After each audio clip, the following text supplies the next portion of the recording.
Sosok Kang Cecep preman pensiun 7 lepaskan jabatan manajer demi terminal. Di sinetron Preman Pensiun 7, Marco Capalera alias Aping Marco, pemeran Kang Cecep ini dikenal sebagai anak buah Kang Mus yang gagah dan tangguh. Banyak yang penasaran dengan profil Marco Capalera alias Aping Marco.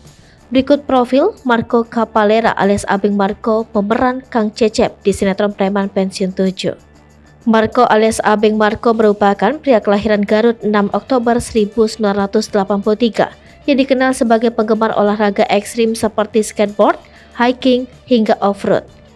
Bermain di sinetron Preman Pensiun, ternyata Aping Marco menyusul dua rekannya yang lebih dulu main di sinetron itu, yaitu Kang Ica, pemeran Pipit, dan Kang Deddy Firdaus, pemeran Murad. Sebelum menjadi artis sinetron, Aping Marco bekerja sebagai manajer di Duta Marta Townhouse Paledang, Ciberem. Aping juga pendiri dan penasihat komunitas Bagjul Owner Soreng atau BOS, serta menjadi sekjen organisasi Perisai Merah Putih.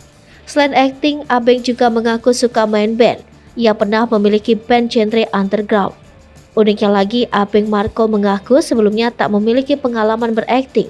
Dunia peran dipelajarinya secara otodidak. Kendati demikian, dirinya tetap terus belajar sehingga dapat menampilkan yang terbaik di depan layar kaca.